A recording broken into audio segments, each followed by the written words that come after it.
Welcome to the New Monastics podcast, where we'll be discussing all aspects of the contemplative life and interspirituality in the context of modernity.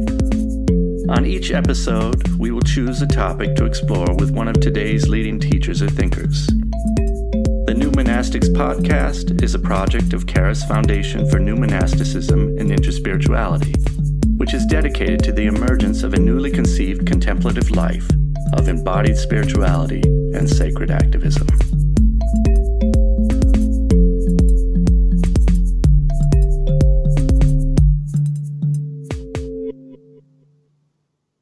Welcome, everyone, to the second episode of the New Monastics podcast. I'm Nathaniel, co-founder of Charis Foundation for New Monasticism and Interspirituality, and I'll be one of your co-hosts. And I'm Daniel. I'll be another co-host. Today, we have my close friend and collaborator, Deepa Patel, who works with Charis Foundation on its Future of Religion and Interspirituality dialogue retreats. Deepa is also a senior teacher of Inayati Sufism and the director of the Zenith Institute, a meditation camp in the Swiss Alps. She is also engaged with a wide range of social justice work and dialogue with cultural creatives around the world. We'd like to have a conversation about the role of spiritual teachers and some of the orientations around that and some of the problems that might come up or things that we'll have to navigate as we work with spiritual teachers.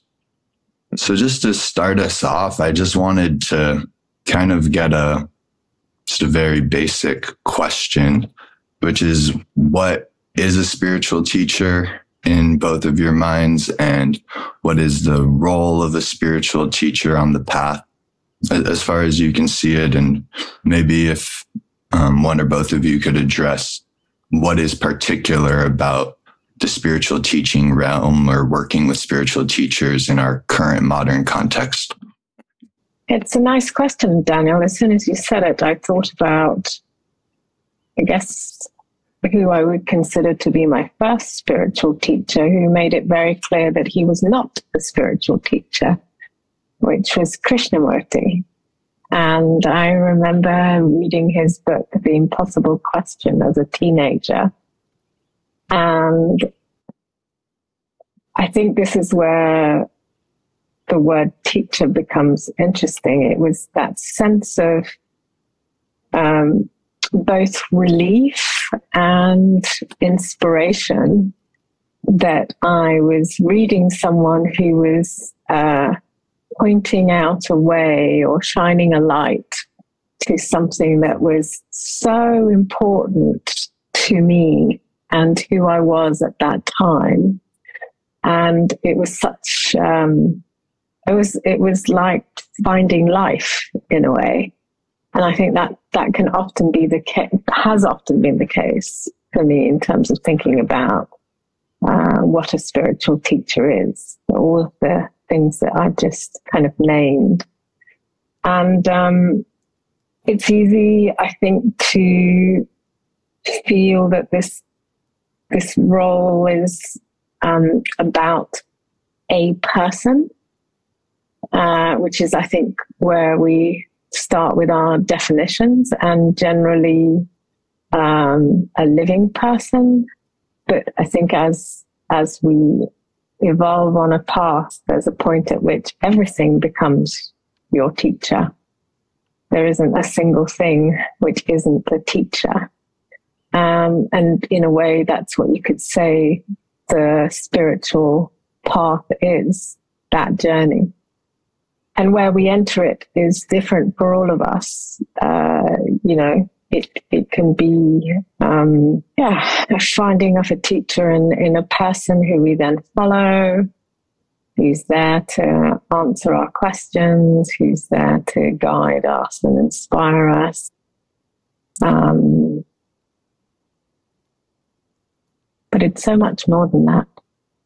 Some of it can't be named, which is why I think I stop talking, which is what I feel often happens when the limitation of language becomes very clear, because we are also talking of the unnameable in terms of the journey into the mystery of life. Right. Yeah, the tunnel. That's having stopped there in the mystery. I'm not sure I have much more to say right now. Well, you know, I like the way that ended, because it begins and ends in the same place, but it's not the same place. Kind of depending on us and our relationship to the mystery and how that mystery speaks to us and invites us in. So I like that you started with a book, you know, with Krishnamurti as embodied in books, and often a particular book, a particular first book, you know, a book that we discover and it feels like kismet, you know, it feels like, oh, this is an event. Something has just happened. I just discovered something. And I think what's really good about that is that's where most of our journeys start. I think if we were to poll our friends, many of them would have been in a bookshop and opened a particular book, or seen a book on a friend's table and opened it and had a moment. And so I think that that's pretty important. And if I think about the teacher function that's happening in that moment, it's a lot about self-discovery. Like, I think what we see revealed in those moments, you know, in the words on those pages, are aspects of ourselves that we didn't really know or see mirrored until that moment. And it's kind of a discovery about ourselves. For me, it was things like The Lord of the Rings.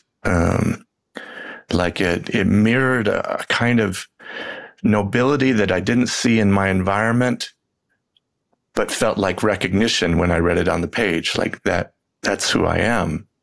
And there wasn't a lot of good feedback for who I was in the environment I was growing up in, but it was there in that book.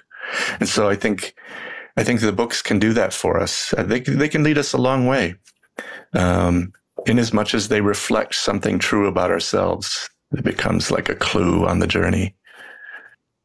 You know, and ultimately that's what we'll be doing, is we'll be following clues, whether there's a living teacher speaking them or not. You know, we get the nose for the clues. And that, then we become more in charge of our own journey. In a way, that reminded me also, before Krishnamurti, there was my grandmother. And I think she had a teacher. I didn't necessarily understand what that was, but I remember in the same way as you're talking about, having something that you kind of go, oh, you can smell it. Your being knows it. And for me, it was when she was sitting meditating. It felt like there was something there that I always knew when she was meditating. It was always be the time that I would go into her room. It was just there, that curiosity, which I think is another quality, actually, in the same way, that's really critical to staying with a teacher, is to have that curiosity. It's funny, I wouldn't have said that's where I would have gone in terms of the question that you asked, Daniel, what makes a spiritual teacher, but it's very clear that it has a lot more to do with the student than the teacher. As I listen to Nathaniel talk and I think about my own journey. Just you saying that, like, two things came up. One, when Daniel was introducing about spiritual teacher, I kept catching on the word spiritual. I'm like, why does that matter so much? Does that matter? Spiritual teacher. And it occurs to me that there's a teaching that's out there. And whether we put the word spiritual on it or not, that seems like less relevant. There's life, and there's all its possibilities, and there is a teaching that is available. And so I would also go back to a grandmother, and I don't think we've had this discussion, but like I prayed with my grandmother, my Mexican immigrant grandmother. We were poor. We lived in the same house, and in the winter, she had a downstairs apartment, and Michigan is a cold state in the winter, and so she came upstairs in the winter, and we shared a bedroom and a bed. And so me, a 6-year-old boy, was praying with my grandmother at night. And it was a very intimate experience. This is part of a guidance relationship. Like I was it's an entrainment. Mm-hmm. Like I witnessed her patterns. I felt her patterns. She taught me to pray. She prayed very authentically. And then I had, my next mentor was my Aunt Aurora. A wonderful person who read widely. She worked in a factory, but she was brilliant. And she introduced me to books. And so all of this it's like, were they spiritual teachers? No, not by any conventional definition. Was there teaching going on? Absolutely. Was it spiritual? Yes. So as we go back to the beginnings are not where the stories begin necessarily, like meeting a Reb Zalman, Luke meets Obi-Wan Kenobi, There's more. Yeah. I love the direction you guys have both taken it, even though you slightly derailed my question. It's perfect. That's what we're here for, is to go through the spiral and allow the dialogue to emerge. And it's interesting you both name dropped your grandmothers or mentioned your grandmothers, because that was exactly what came up for me when I was thinking about this concept, was where that line is between a spiritual teacher and just a teacher of life or a general mentor. It can be very vague. And I think many people have a wise grandparent or a wise parent or even a coach or, teacher from school who really imparted a deep lesson about the right way to live, about actualizing ourselves. And another thing I heard in both of your responses seemed like a core element of a spiritual teacher or just a teacher is connecting oneself to oneself, or opening a dimension of yourself that we maybe didn't know was there or were aware of. And I think that aspect brings us to something core around this question of spiritual teachers, which is, in as much as the path is a path of self-realization or self-discovery, why do we need another to teach us about ourselves? So that's what's coming up for me around this, is like, I started kind of, why have a teacher? Maybe it's just natural we learn from others. And I think in the healthiest contexts, there is a natural process of mentoring and eldership. And it's something that I think modern communities are struggling with to some degrees, and different contexts are different around this. But I know in America, for example, our relationship with our elders is a little bit damaged, and we don't have a lot of intergenerational homes necessarily, depending on the culture you grew up with. So that's a lot of things, but that's what's coming up for me around what you guys both responded. As I listened to you articulate that question, I wondered, like, are we inserting a problem there that's not there? Like, why can't we listen to all the others around us? Well, what are they but teachers? It depends on how your ear is tuned, or how your ear is turned.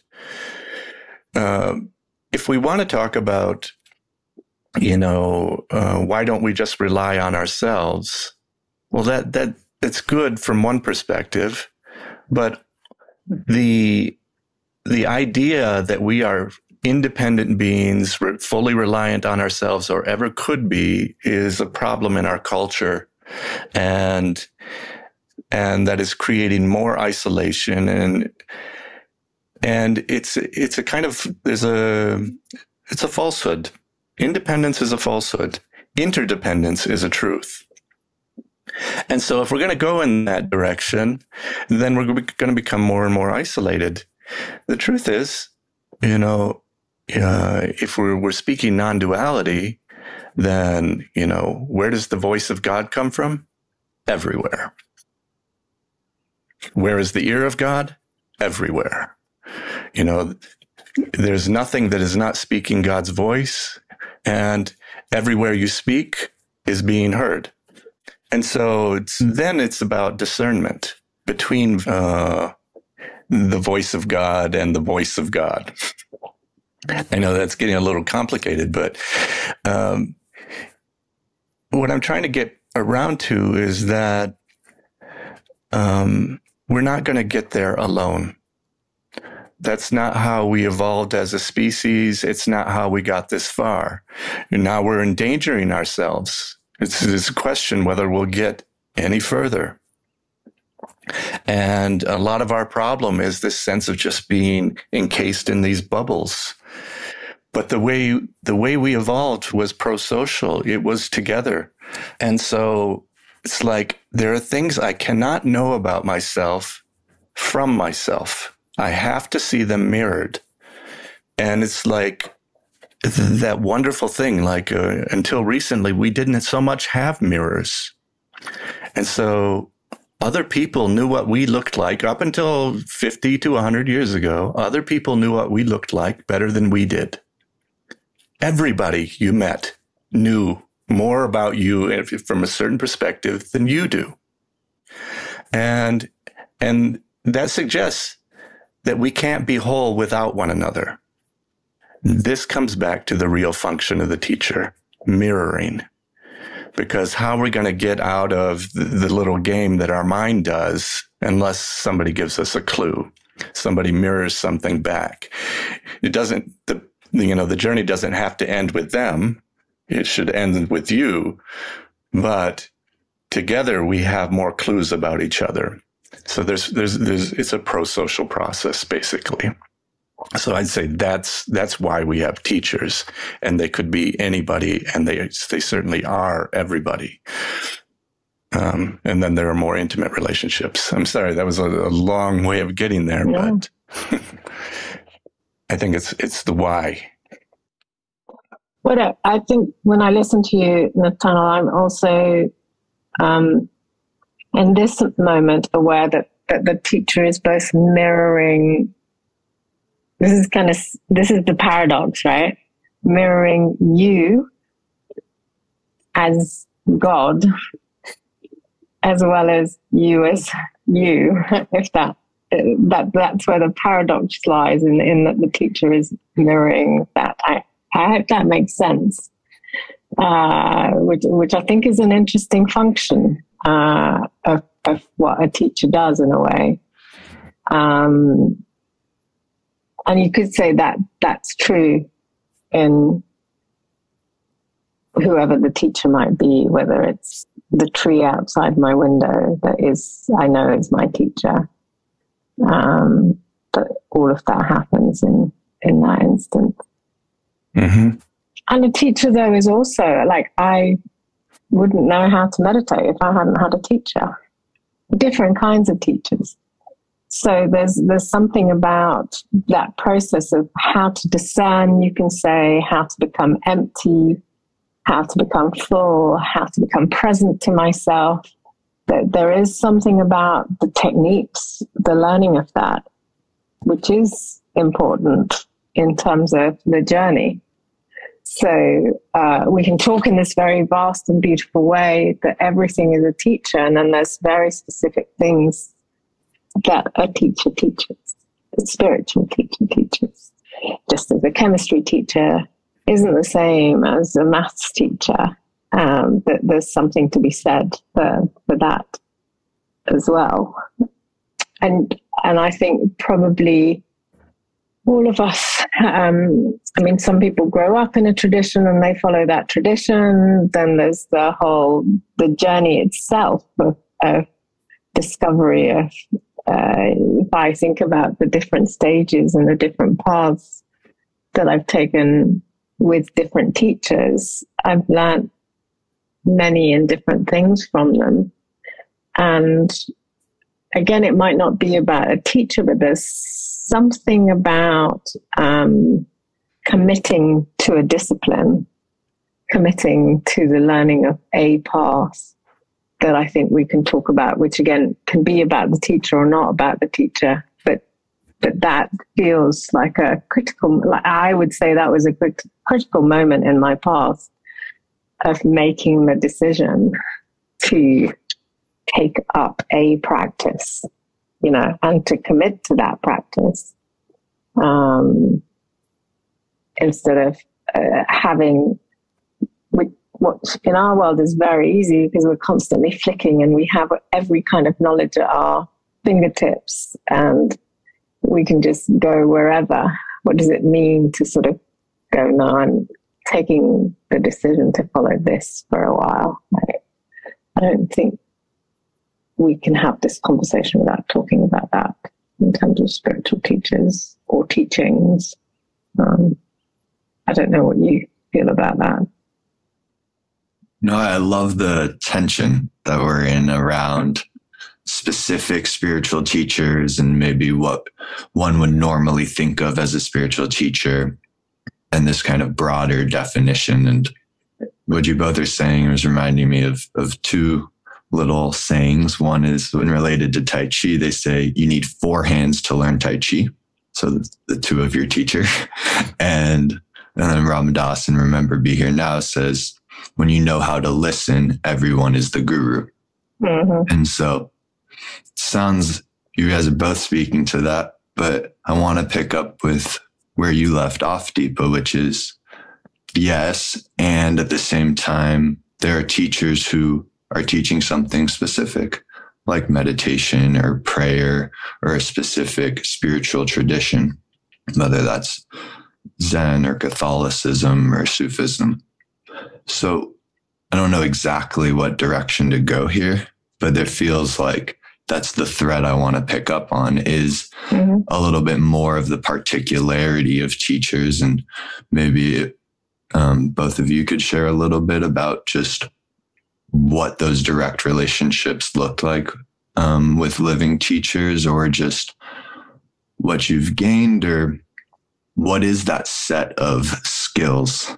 Is there a way to talk about across traditions, a more general sense of what the spiritual teacher is teaching? If, spirit is a subject just like chemistry, is there some commonality around what teachers in different traditions are teaching a student or a disciple? And in that vein, I also want to name there are many different models of teachers in different traditions, and the student-teacher relationship would be different in those different contexts. And so maybe want to explore a little bit of that too, if you could both name some of the different models that maybe you both have encountered and what you've noticed about that. Yeah, I mean, I was very attracted to Buddhism. Krishnamurti was, like I said, my first teacher. And if life had gone a particular way, and I would have ended up at his school, which I really wanted to do and to study there, I think I can see how that would have had one impact on me, because he was a person who was sitting there going, I'm not a teacher.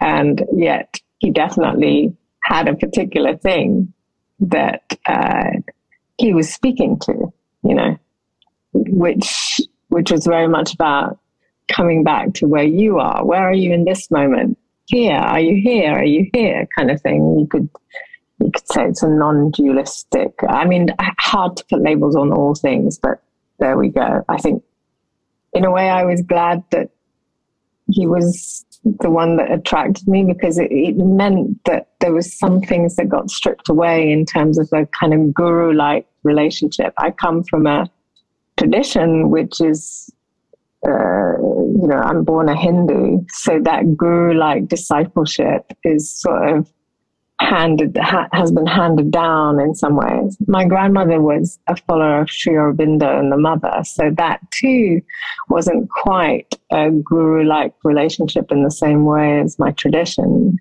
So I think those two things left me with a sort of openness as to how to explore a relationship with a teacher.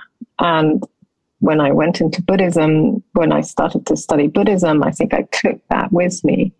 So there was a kind of irreverence, maybe, but an absolute kind of openness and willingness to commit to something, which I think is quite important when I look back on it.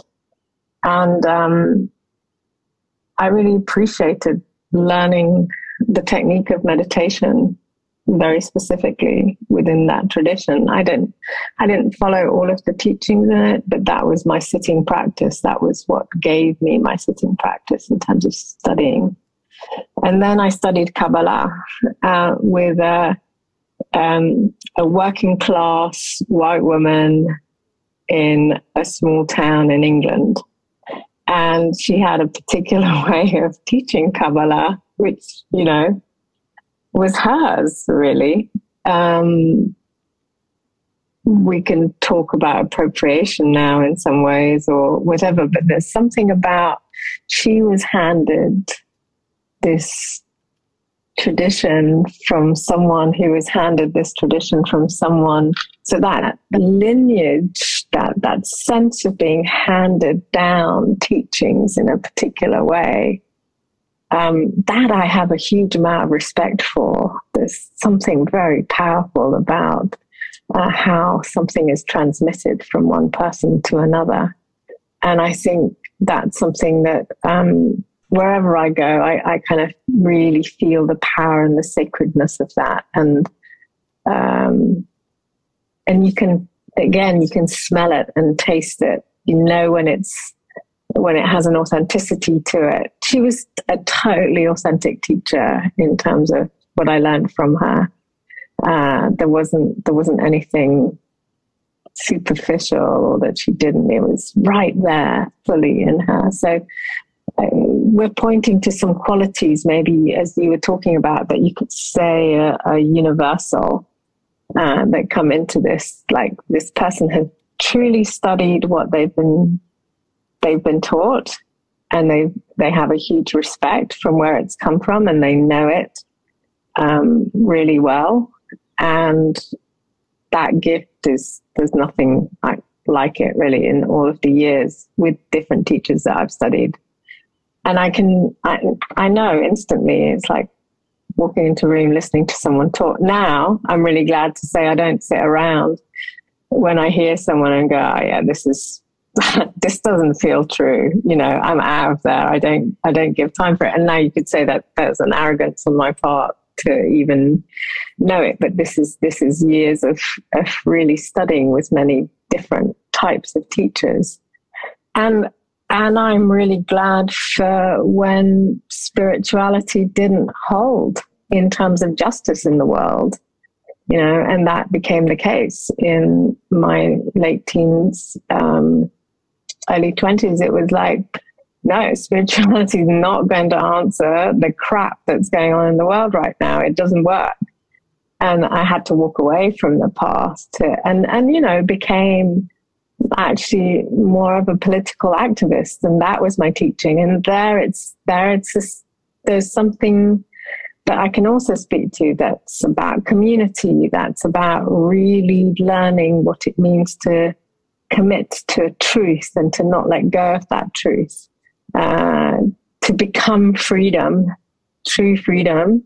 That was something of the learning. So the past, as you said, Nathaniel, it guides us, it takes us to where we might need to go in our own journey, and how to follow that guidance becomes the kind of critical lesson that's learned. I could go on and on because your question had, there's so much to kind of say to what you spoken of Daniel, and I'm aware we're in a dialogue. So there's a point at which it might be time to go, what about you, mate? You got any thoughts on this? Because this could become a monologue at this point. You're the guest. I like something like you just mentioned freedom, and you began with Krishnamurti. Now, yes. He would talk about liberation and freedom. In fact, he would say that's the message. And and if I ask myself, what do I want? Broadest possible question, what do you want? Freedom. I want more and more freedom. And if you think back about, what is Krishnamurti saying when he says he's not a teacher? Because he's certainly talking a lot. He's talking and he's talking, and there are people sitting in front of him. What do you mean you're not a teacher? And if I were to speculate about what he meant by that, I think he's saying he's not a guru. And he's coming from a context where you can make a distinction between a pundit and a guru. The pundit is a knowledge base of wisdom, hopefully. And so he's truth speaking, as he might have seen it, about liberation. Whereas the guru, and let's take out the negative, connotation that we might associate with that right now. And guru, according to many, means a dispeller of darkness. Depends on how you interpret the roots, but dispeller of darkness. And so that's a function. And with that function, there was a little more idea of taking responsibility for the relationship with the student, whereas the pundit doesn't have that. I think he saw himself as a pundit. So he's speaking, but he's not a teacher taking responsibility for the relationship with the student. And so I think that's interesting. Just yesterday, I was reading as a Sufi text a story of how a man comes to the tekke, to the Sufi, center, and says, I'd like to speak with the sheikh. And that message gets communicated to a student, and the student takes it to the sheikh, and the sheikh says, tell him to come back in 3 years. The student goes and tells him, come back in 3 years. And the guy goes away. And the student then goes back to the master and says, why tell him to come back in 3 years? What kind of advice is that? He came for advice.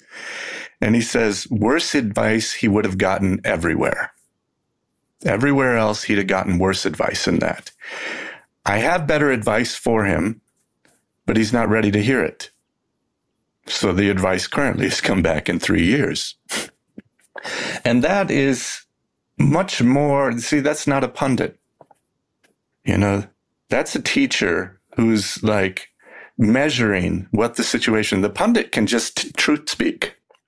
Liberation. Krishnamurti was neti all the time. It's not this. And he left you nowhere. He left you no ground to go to. And he had forced you to confront your groundlessness. He considered himself, just doing the kind of ultimate level of Madhyamaka or Advaita. And it didn't matter who the student was. But for a teacher, it does matter who the student is and where they're at and what they can receive. They're measuring. And it's still about liberation. I think, one of the best things I ever heard was something Alan Watts said. And Alan Watts was a ridiculously great speaker, just an ad-lib speaker. You can listen to him for hours and hours in these, on any subject. And he says, this whole thing about the spiritual teacher can be sussed out pretty easily if you think of their function as something like a doctor. Now, how would it be if you came to a doctor and in treating you, they decided to keep you just a little bit sick so that you would keep coming back and paying them? What kind of doctor would that be? In fact, this person should go to prison, by our standards for what a doctor is, And so that's very much like a spiritual teacher. There are people that approach it that way, that wants you to be addicted to what they say and keep you a little bit sick so that you keep coming back. But if they're performing their function the way a doctor does, they're trying to liberate you from the need of them.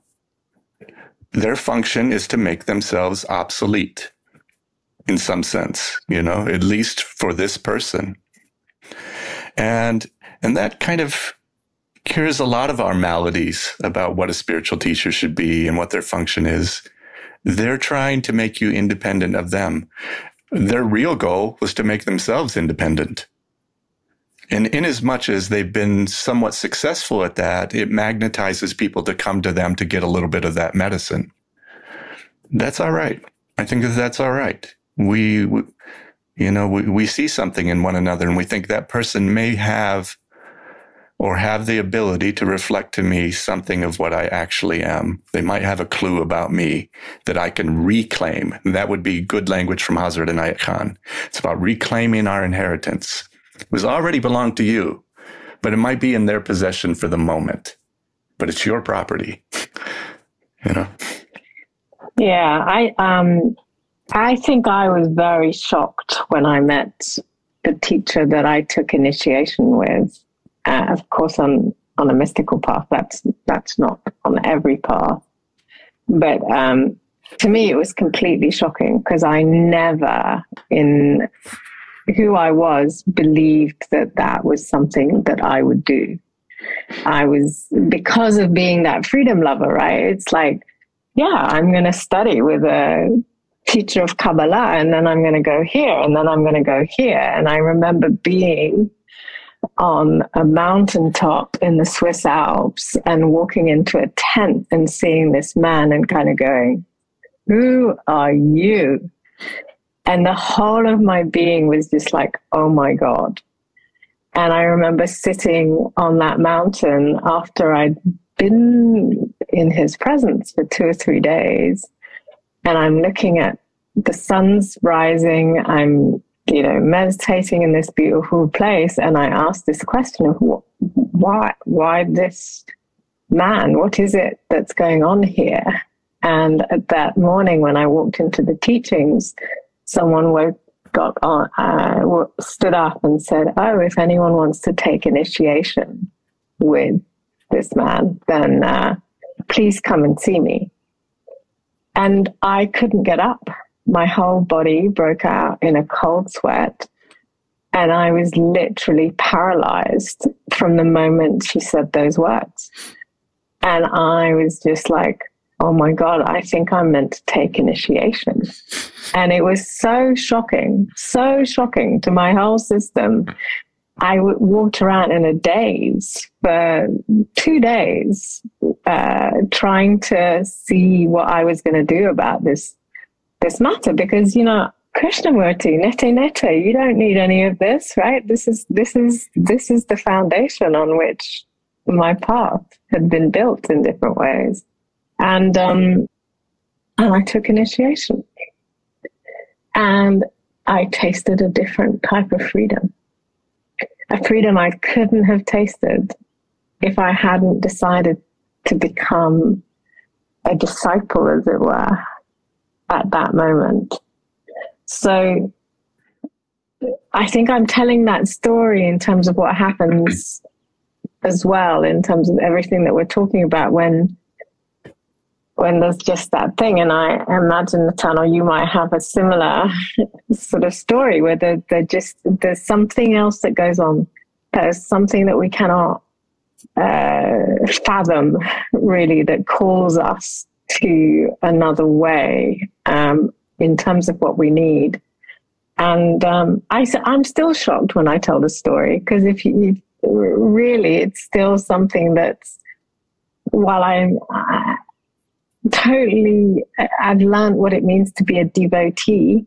I think I always have been. I'm a devotee of love, and I'm a devotee of beauty, and anyone who has anything to say about that matter, I gravitate towards, immediately. But it's still shocking that I did that. And yes, the freedom that's come with it is exquisite. And I wouldn't know it. I wouldn't have known it. So there are these moments on the path when a teacher shows themselves physically. I think they could do it on an inner level as well. And I think that comes back to a comment that one of us made earlier about commitment. It's like sometimes it feels like freedom and commitment are opposed things. And that's not true, actually. There was another level of freedom to be had, which could only be had through a commitment. It's like there's all kinds of commitments. Like, I'll never know what's in a particular room if I don't step into it, and say, but I want to know the whole house. I want to know the whole house. Well, unless you're going to pull the roof off, there's no way to know it, and you still wouldn't know it. And then once you're in that room, there's a way to operate in the room, that is interesting. And it's like, it's kind of like chaos before that. Somehow the commitments or the taking a step into something allows to see yourself in a little bit smaller frame that is helpful. I'm going to know myself in the blue room. I'm going to know myself in the red room. I'm going to know myself in the yellow room. I'm going to know myself while dancing. I'm going to know myself while painting. And those are different selves. So the freedom of discovery, in some ways, has to escape the bondage of all possibilities. Sometimes we're trying to have all possibilities at once, and it's really a bondage. You have to step into something in order to discover. So, I think that's what's important about those moments. But then sometimes we come into another kind of bondage and say, oh, I'm learning with one person, and this is forever. And like, I've had people that I walked with for a period of my life, and then we parted ways. They're still with me. And I learned what I learned. It was staged. And I think that's fine. And the only work you have to do around that is discerning whether you're running away from a relationship,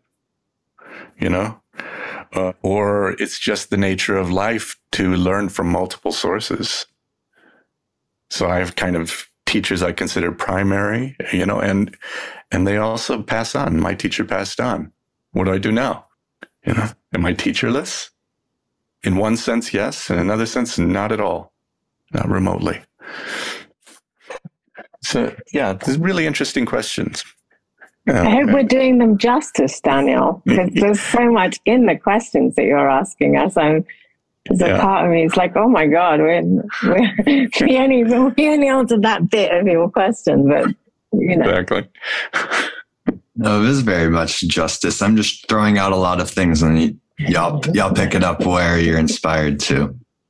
I'm struck by this idea of paradoxical freedom, by somehow limiting ourselves and committing ourselves to a single path or course of action, at the very least for the moment, that paradoxically gives us more freedom. And I'm wondering, without, divulging anything that feels too personal for you, Deepa, I'm very curious to hear a little bit more of how you understand the dynamic that you spoke to with your teacher of somehow committing gave more freedom, and even a freedom that you feel at this point in retrospect that you wouldn't have encountered without the teachings or without the grace of the teacher. So I'm wondering if you can flush that out a little bit for us. I think I wanted to be the best musician ever, but not do the basics of learning scales. And I think what committing to the path did was to go, all right, learn the scales, like seriously practice every day, because then there's that freedom that comes with it. It couldn't have come the other way, or maybe it can. I don't know, because I didn't do that. But to play to that level, to play with the brilliance, if I look at, I've spent a lot of time with musicians, and there is something extraordinary about the level of discipline that's needed in order to be, as Miles Davis said, to play. If you think the note, don't play it. Right? That, if you ask me, is the ultimate aim, because you're so open, you're not thinking, you're just playing. And I think what the discipline has brought is that, because now I'm not trying to kind of, or maybe not now, but at the beginning of that, I didn't have to kind of look around and make discernment on a bigger level in terms of different types of things. It's like, no, I'm going to focus here, and I'm going to learn what there is in this, so that the way that I then live with life is, has that freedom that we're talking about, where everything becomes the teacher, which is what it's done, is it's shown me that everything is the teacher. It's not even shown me, it's that I know it in my being because of that practice. And it's not just about the practice, it's all that comes with being in relationship,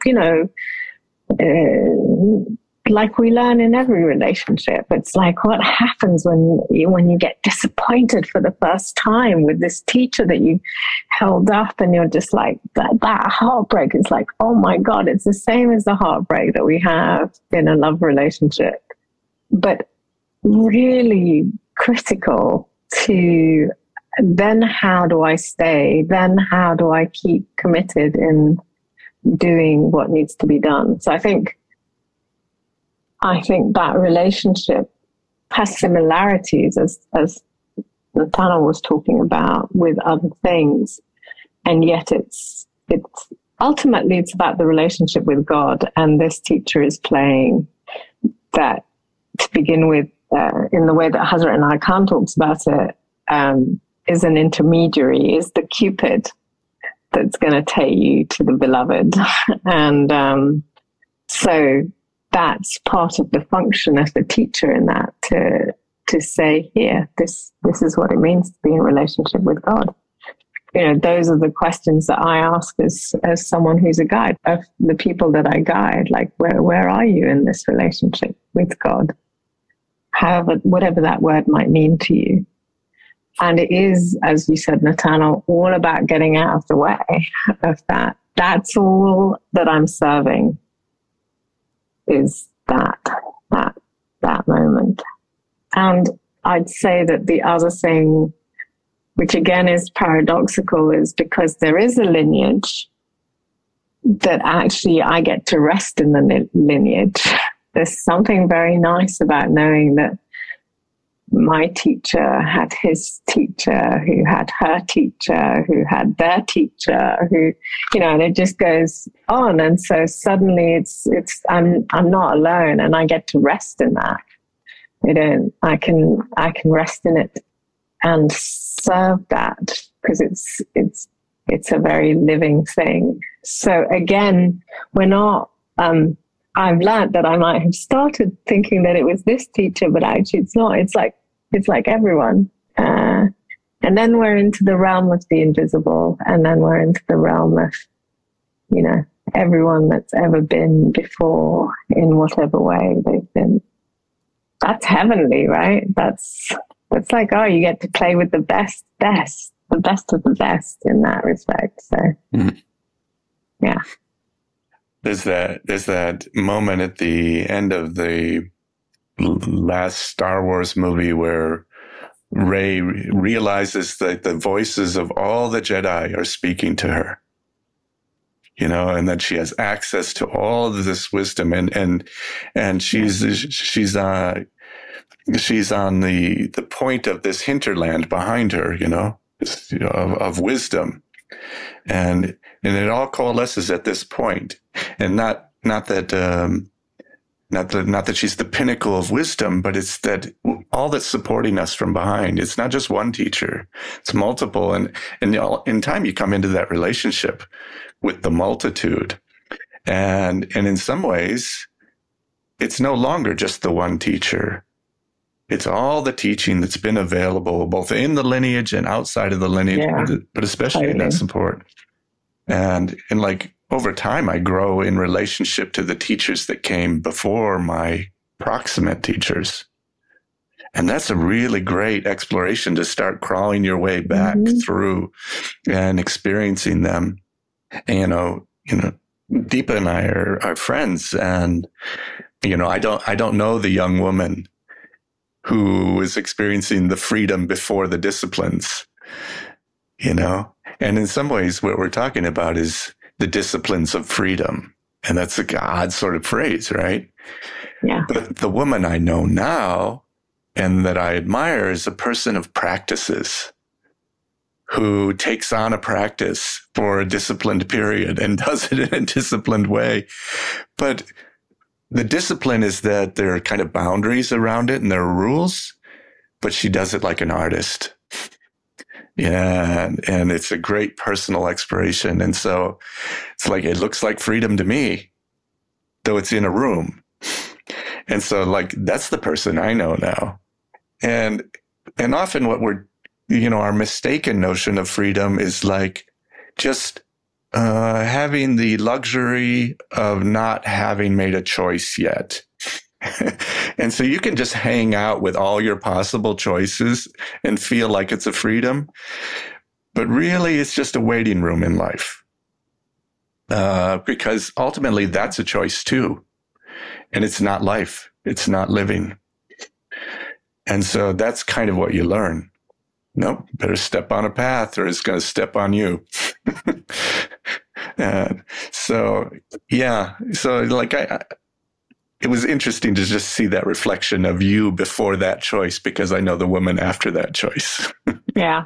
What you were just saying, that's all reminded me think of this idea of looking at a menu at a restaurant and hanging out with all the possible food choices and feeling like you've somehow tasted some of them. But eventually you just have to order what you're going to order and enjoy it and eat it. And if you want to eat something else, you come back another time. Or Daniel, you go with a group of people and make sure that everyone's going to pick all of the things and you get to at least taste one. No, I like your style. I like this. This means we should all need to go out for dinner sometime. Right. That works for me every time. And I'm always interested when I go to dinner with someone who says, no, I don't share. And I like that they're that honest. I have a friend who goes, no, I don't share. And it's that again, there's a freedom that comes with it, because now there isn't that choice. There's something else that needs to be done as a result of it, So it's a fascinating thing to live life. So many metaphors there. Like, one, you can't eat the menu, or you can, but it's not going to taste like anything, It's not going to taste like the food that you're lusting over. And then it's like any, like you got to make choices. In America, in the Thanksgiving Gorge Fest, it's a choice. Like, do I try to get a little bit of everything? You're going to run out of room pretty quickly, both on the plate and in the stomach. And it's going to be a whole year before it comes around again. And it's just a wonderful act of discernment to say, this is the moment. And the moment is with, like I always think of it in terms of like cherry blossom or apple blossom trees. This is the moment to smell them, because they're there a week, maybe. And if there's a frost, they might be there a day. So you stop and you smell them and you be with that, because there's no coming back tomorrow, maybe. So it's like we have to make a choice. It doesn't mean you won't have another choice again later. And I think we're afraid of that. But that's not how life works, that you won't have a choice again. They come around.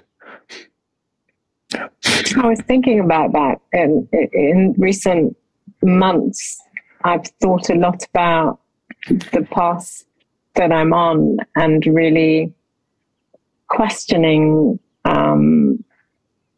whether it's still the right place. Not from the point of view of, oh, I think I need to choose something else, but actually fundamentally, when I look at the teachings, where am I in relation to them? What does this really mean? And that, I think, goes back, Nathaniel, to that discernment. That discernment grows, that sense.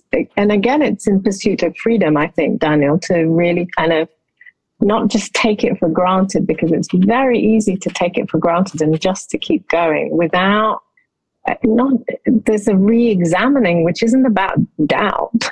It's a re-examining to sort of say, who am I in relationship to this? And it was a very tough moment, I have to say, in terms of like really kind of thinking, oh my God, this path has nourished me. It's fed me so well on so many different levels. I found community here. I've built up an identity as a guide, all of these things. Like, can I question this to the level that I was questioning it at? And I found something that Richard Rohr had said very helpful. He said, sometimes we outgrow our religion. And I contemplated that for a long time, because it's also, as Nathaniel said, we outgrow the teacher. They come for a certain period, but we get kind of hooked on so many things in them, and we don't want to let go because we love them and all kinds of things. And I think that I found this place really, again, so vital to my sense of living and to my sense of my relationship to the mystery. Because somehow I think it was this sense that maybe something had grown stale, that I wasn't actually fully paying attention to that. And I think that we can see that, Jesus went off to the desert, and we can see it in so many things, that there's points at which someone has to go off and really truly examine where they are and what they're doing. And I think that's a very important part of the conversation that we're having about spiritual teachings and teachers. And that can be heartbreaking. It can be a heartbreaking moment, particularly if it's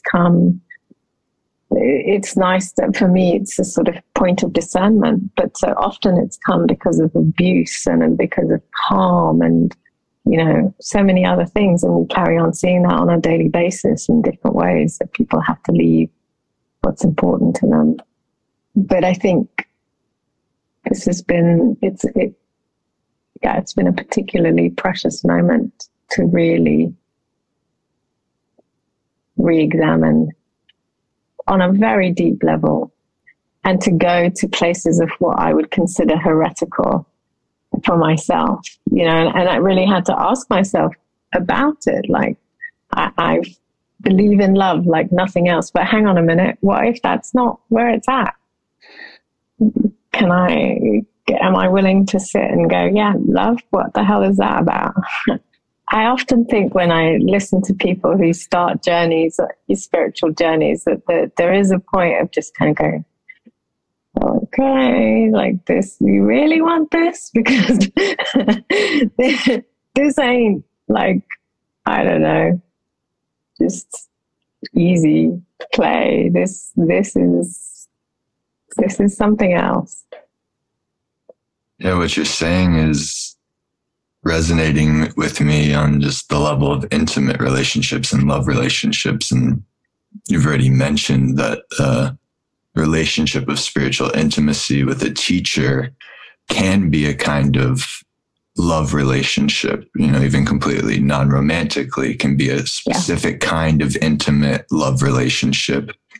Yeah. And that sense of, in our romantic relationships, we can get into trouble when we assume things about our partner, or take our partners for granted, and we're not actively nourishing the soil of our relationship. And it feels like with all relationships, there's that level of recommitment that is necessary, and holding that freedom for ourselves and knowing surely that every day I'm choosing to do this. I'm choosing to do this. I'm not stuck here. And maybe there is some element of, responsibility in different things. Life is complicated, but I think on a fundamental level, our relationships call us to really dedicate ourselves to it anew at many different points. And I think it's very easy to fall into a little rut and lose some of the magic. And then we rediscover it. And then so it seems that's an element of what you're speaking to. And this element of spiritual intimacy, maybe we'll have a whole episode and another point about it, because I think it's a really rich topic to go into. But I want to just kind of bring us into a landing and pick up on something you mentioned, Deepa, about inner guides. Mm-hmm. And I'm really aware in this conversation that, a disciple relationship or a relationship of spiritual intimacy with a spiritual teacher is not a common thing in this world, and especially in our culture. So that many people listening to this, that might be somewhat of a foreign idea or not feel resonant with their own lives. And I think we want to both validate and maybe problematize a little bit the orientation of listening to our inner guidance and finding guides in that way of living teachers that are not necessarily living, but living in a spiritual sense, living for us, impacting our lives. And I'm wondering if you can just speak a little bit to that process, and maybe you have some words of wisdom to offer seekers who find themselves without a direct relationship with a teacher, but still have a deep yearning to connect with, capital T teacher, capital G guide, God, however it's conceived. Yeah, I'm really happy to speak to that. But and I also just want to say, I think that working with Nathaniel and Rory, one of the things I think I'm very interested in, and they are, and I think that is awakening in the world, is the evolution of this relationship from a teacher to like we've said, this path where everything is a teacher. And I think that's part of what's really growing. So I speak to the question that you're asking me from that place of knowing that there's much more of that sense of community and how community becomes that. I think that's really much in the lineage of bell hooks, for example, who really speaks to this subject. Love in action happens in community, really. I have felt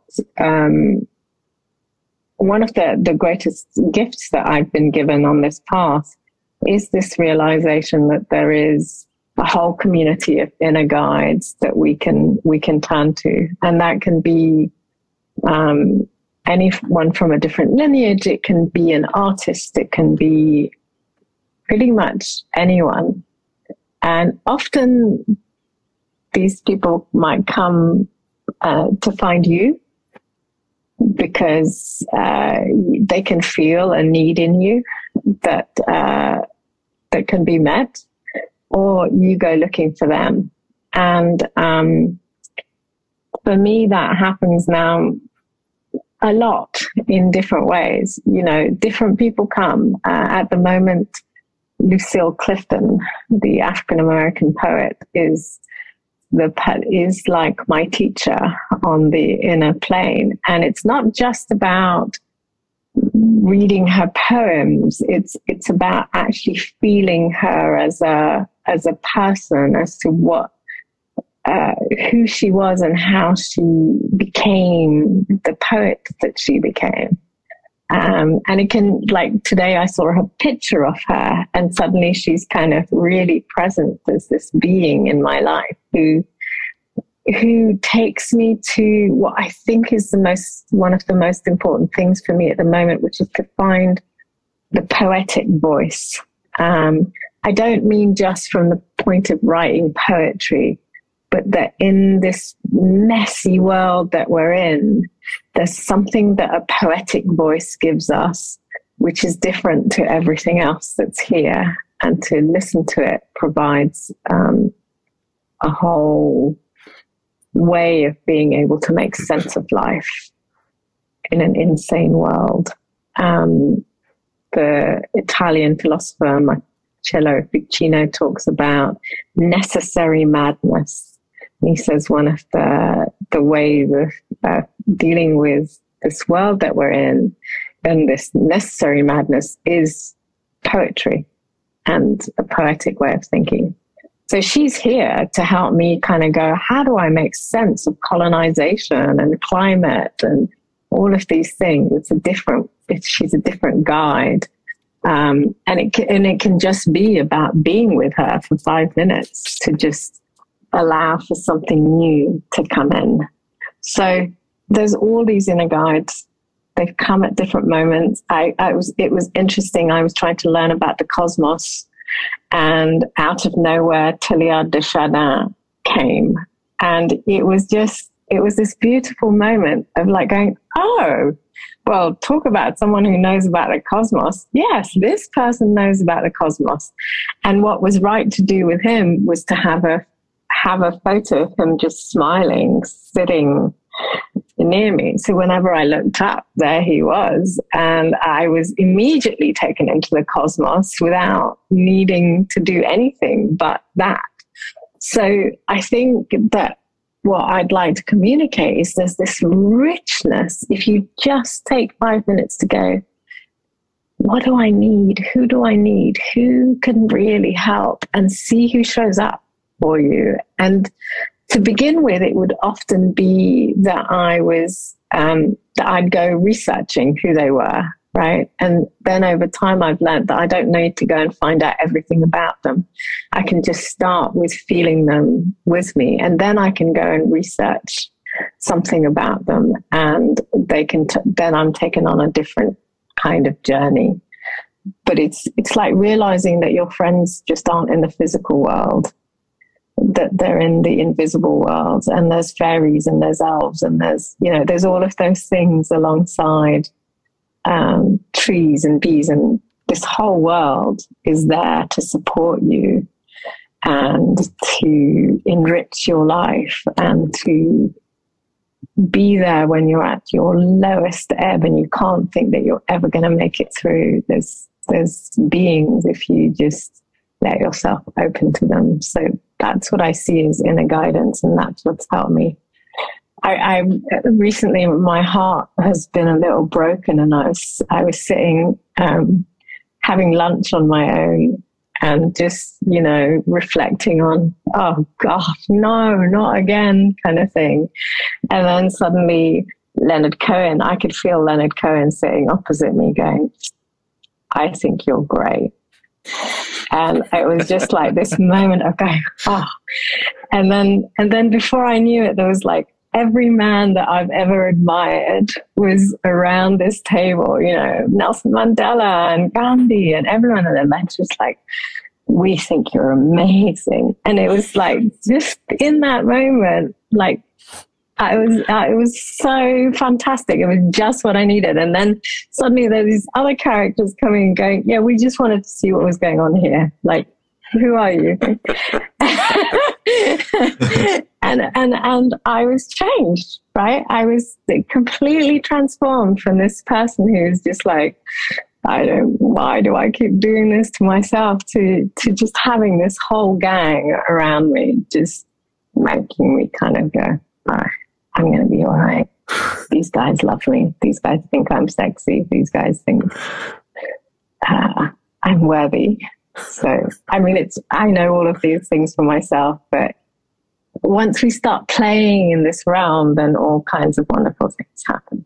So I hope that's a nice rant. I hope there wasn't anything too crazy in what I just said. It was a beautiful rant. It was not a rant, but it was beautiful. Thank you. Obviously, I think maybe the caveat is you're someone with a very developed practice and are navigating this in context with support and, to approach these things somewhat cautiously in the sense of maybe it can be an easy place to get a little bit ungrounded or something. You have to remain grounded in this.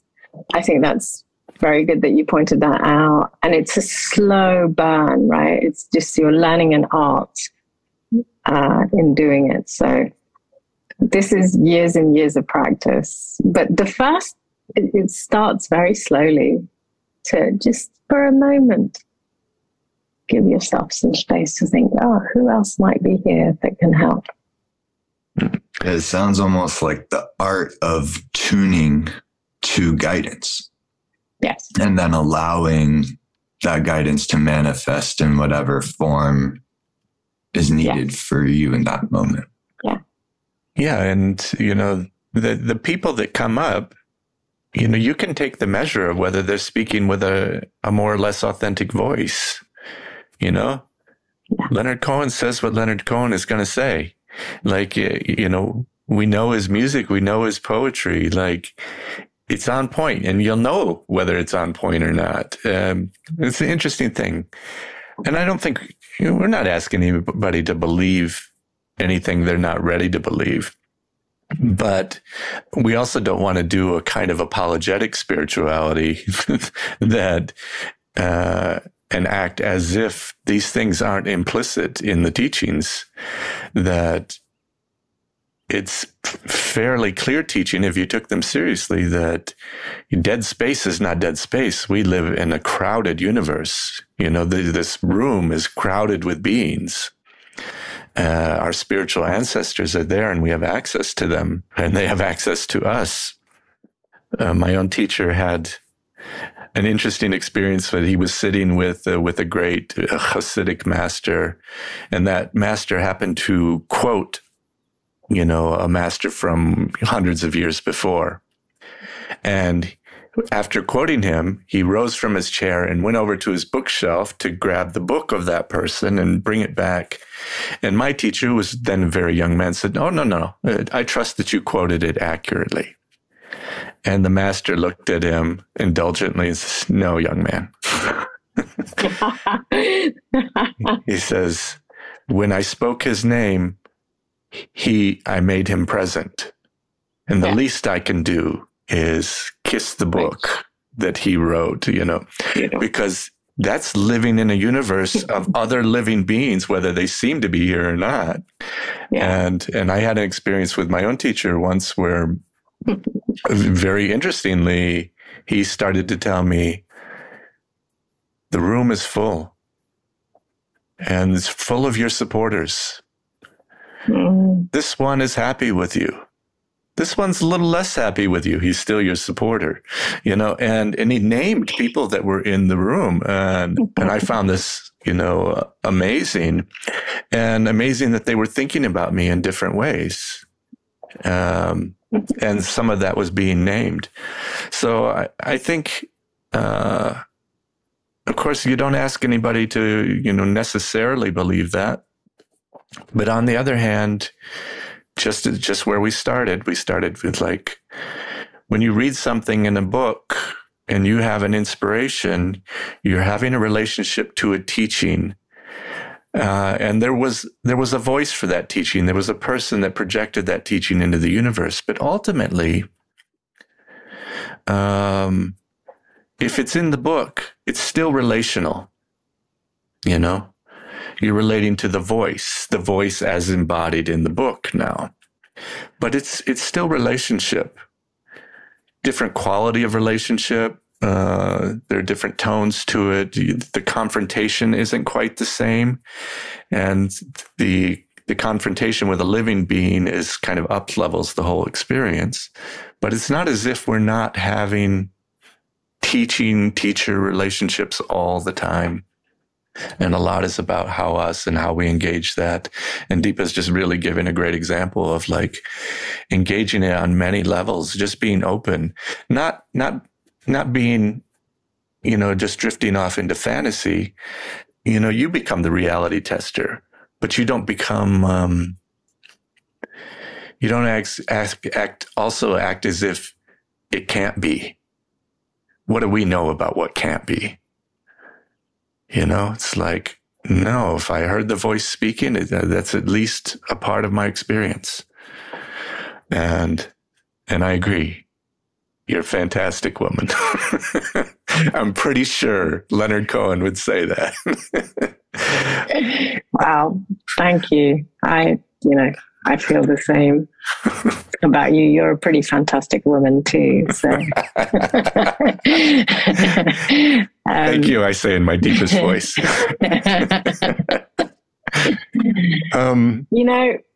Daniel, I'm just thinking, even as I end, it's been this beautiful conversation, and when I think about my relationship with Nathaniel, it's how often I turn to him and say, please, can you tell your Rebbe to pray for me? It's an ongoing question in different ways. And I think that there's the intimacy. I'd like to bring it back to friendship and the intimacy of friendship, whether that's in the relationship with the beloved, that's with the relationship with the teacher. Ultimately, that quality of friendship, the quality of friendship that exists here that allows for something else to happen. I think that in a way is the core of this aspect of spiritual teaching and being a spiritual teacher. Hazrat Inayat Khan, in the Sufi tradition, we talk about being a friend of God. And I think that's a big part of teaching, teachers, guides. It's being a friend of the present moment, which is the only thing we really have. Ultimately, that's all we've got, is this moment. I'm wondering if to close us out, you could offer a poem from your current teacher. I'm sorry, I'm forgetting their name. But Lucille Clifton? Yes, Lucille Clifton. I can, actually. There's a perfect poem from Lucille Clifton. Wait, let me just get it. Oh, this is becoming a new monastics tradition to end with a poem, because Rory spontaneously ended with a poem from Howard Thurman last week. So I think we'll implement it. Please. I love it. This is called Blessing the Boats. May the tide that is entering even now, the lip of our understanding, carry you out beyond the face of fear. May you kiss the wind, then turn from it, certain that it will love your back. May you open your eyes to water, water waving forever. And may you, in your innocence, sail through this to that. Shout out to friend of the show, Tree Fort of Golden Turtle Sound, for producing the intro and outro music and assisting with mixing and mastering. Be sure to check out his awesome music and hit up Golden Turtle Sound for any of your audio engineering needs.